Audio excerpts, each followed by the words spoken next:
গ্রীষ্মে ভারী বৃষ্টিপাত, খারাপ আবহাওয়া। আবহাওয়া অধিদপ্তর যার নাম দিয়েছে বাইরন। গ্রীষ্মে চলছে বাইরনের তাণ্ডব। আবহাওয়া মন্ত্রণালয় থেকে সেটা নাম দিয়েছে বাইরন। এই বাইরনের ফলে গ্রীষ্মে আজ এবং আগামীকাল প্রচুর বৃষ্টিপাত হবে এবং এথেন্সের কেন্দ্রে বিভিন্ন জায়গায় বিশেষ করে পেরিউস এবং গাজীতে সর্বোচ্চ বৃষ্টিপাত হয়েছে বলে জানিয়েছে আবহাওয়া অধিদপ্তর। এবং ঘর থেকে বের না হওয়ার জন্য প্রত্যেক মোবাইলের SMS দিয়ে তারা সজাগ করে দিয়েছে এবং প্রয়োজনীয় ছাড়া ঘর থেকে বের হওয়া নিষেধ করেছে অধিদপ্তর। এদিকে গ্রীষ্মের আজকের এই বৃষ্টিপাতে বিভিন্ন অঞ্চলের জাতীয় মহাসড়ক এবং অঞ্চলের সড়ক এবং ছোটখাটো শহরগুলোতে রাস্তাতে পানিবদ্ধ জলাবদ্ধতা দেখা দিয়েছে। সৃষ্টি হয়েছে যানবাহন যানজট। এমনকি অনেক জায়গায় প্রচুর বৃষ্টিপাতের ফলে বৃষ্টির যে পানি সেগুলো নামতে পারেনি।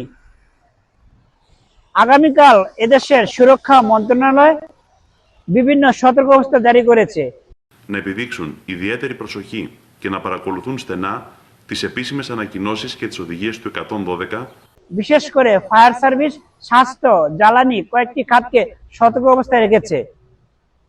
আগামীকাল শুক্রবার খারাপ আবহাওয়াজনিত অঞ্চলে কর্মস্থলে কেউ যদি না আসে তাহলে সেটাকে সরকারি ছুটি হিসাবে ধরা হবে এবং সাধারণ ছুটি ঘোষণা করেছে।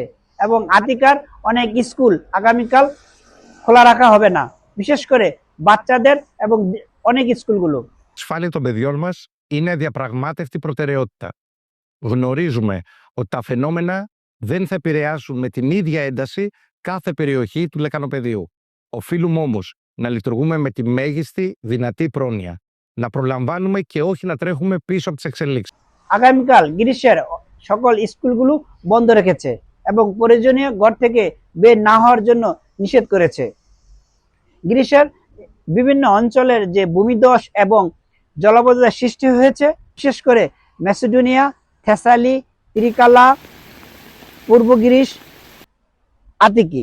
সে আগামীকাল কেহ যদি কারো কর্মস্থানে যোগ দিতে না পারে তবে সেটা সরকারি ছুটি হিসাবে গণ্য করা হবে এবং তার সে কর্মস্থানে আসার জন্য তাকে বাধ্যকতা করা হবে না। গ্রীষ্মের জাতীয় আবহাওয়া অধিদপ্তর জানিয়েছেন আজ এবং আগামীকাল এই বৃষ্টি এবছরের সর্বোচ্চ বৃষ্টিপাত হয়েছে বলে তারা জানিয়েছেন। কামরুজ্জামান বুয়াডালিম, মাইগ্রেশন বাংলা, এথেন্স, গ্রিস।